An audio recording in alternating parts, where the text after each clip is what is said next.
Good evening, TradeFlare family. Welcome to the nightly breakdown where we break down what happened today in the stock market as well as give you an idea of what we're looking at into tomorrow. So some key points that we're looking at into tomorrow, and one of them is the FOMC, and we keep talking about this because this is going to be the highlight of the week and what everybody's going to be talking about. We'll also get to hear from Jerome Powell, the chairman of the Federal Reserve. And one thing I want to make clear is the fact that Jerome Powell can change monetary policy after the FOMC on Thursday. Now, the idea is that the FOMC is going to give us an idea where we're going to be going for the next 6 months, and not directly about the stock market, but we're talking about rates. Now, we've recently heard the talks that the Fed would taper the long end of the bonds. The tapering is a part of a healthy economic recovery. Now, recently we have not seen tapering as far as the bonds have been moving. Now, if you look at TLT here, we've actually moved up. That means rates are going down on the long end. This goes against the tapering theory, so we want to see what the Fed has to say this week. And again, we have high inflation. Everybody knows we have high inflation, and Powell has admitted high inflation, so he sees high inflation. So we get to hear what he talks about this rate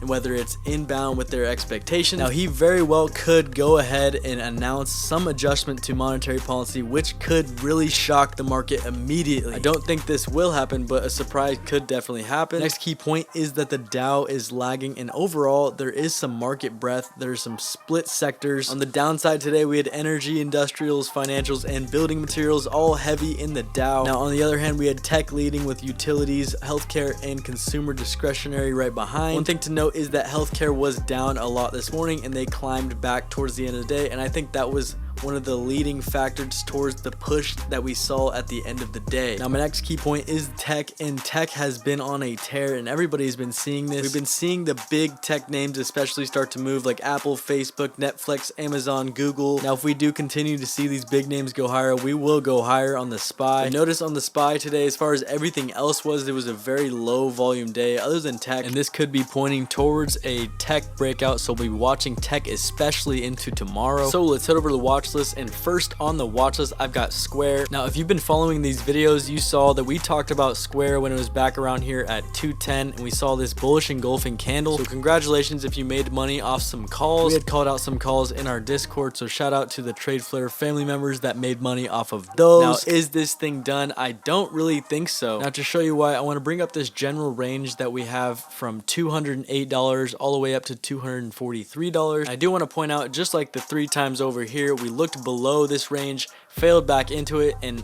just like the 3 times before here, I think we can target the top of the range at $243. And notice how twice we've broken through that 243, and we have doubled the range up to 278.46, which is the target on the break of a range. So if we do go higher, I expect us to go to 243, and if we break 243, I'll have a target at 278 for the doubling of that range. As far if Square actually goes and breaks out here out of all-time highs, we actually have 3 uneven lows here, which would be a reverse head and shoulders with a neckline at all-time highs. So I think we could go a lot higher if we break above there. If you use patternology and targets alone, the target will be 365 for Square. So best case scenario, bullish, super bullish scenario for Square this year will be 365 would be the target. Next up on the watch list is Apple, and today we saw the candle we've been waiting for. Now, these big tech names are leading the way, and we are positioned perfectly for this. This is a green continuation candle with a lot of volume, and I think we could go higher. And where do I think we can go?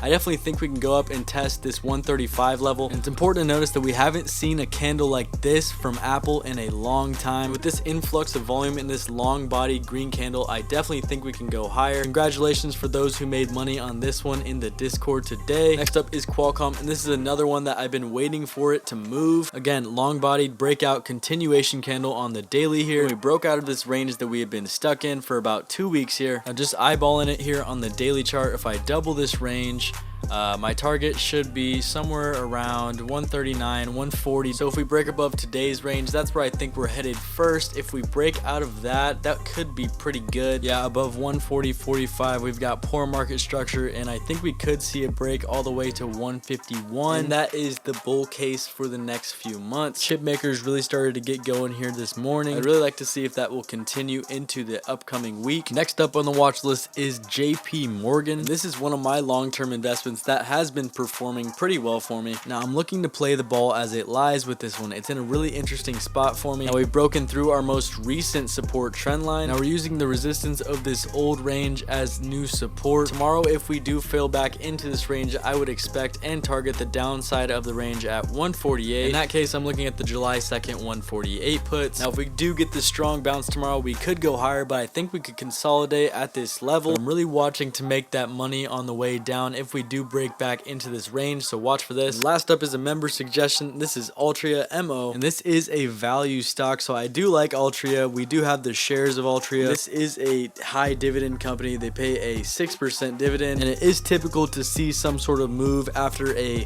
ex-dividend date, which is what we saw today. Now as a long-term investor, I'm licking my chops, but at the same time I have to wait a whole quarter for that dividend. That's why people are selling off. I do want to make a point that Altria is kind of a weed stock. They're getting their hands into cannabis, knowing that they already have a lot of products spread out in gas stations everywhere around the nation. This could be a good long-term hold, especially with the dividend for the next 10 years. As it looks right now, I would need a few more candles to see where this thing is going, but long-term investors seem to be buying the dip towards the end of the day. Now if we can see some price acceptance above that 47.50 area, I would be interested as a long-term investor to add more to my position. But as it sits after this gap down, I need more data. I need to see where it wants to go. But if we do find support, we could definitely get a good price on this, which would be really nice because this is a good solid long-term pick with a dividend. So definitely watch Altria into the coming week. So that wraps up tonight's nightly breakdown. If you got value out of this video, make sure you hit the like button and don't forget to subscribe so you don't miss out on a nightly breakdown or a weekly watch list. And if you're looking for a trading family, for somewhere to learn about investing so you can unlock your earning potential,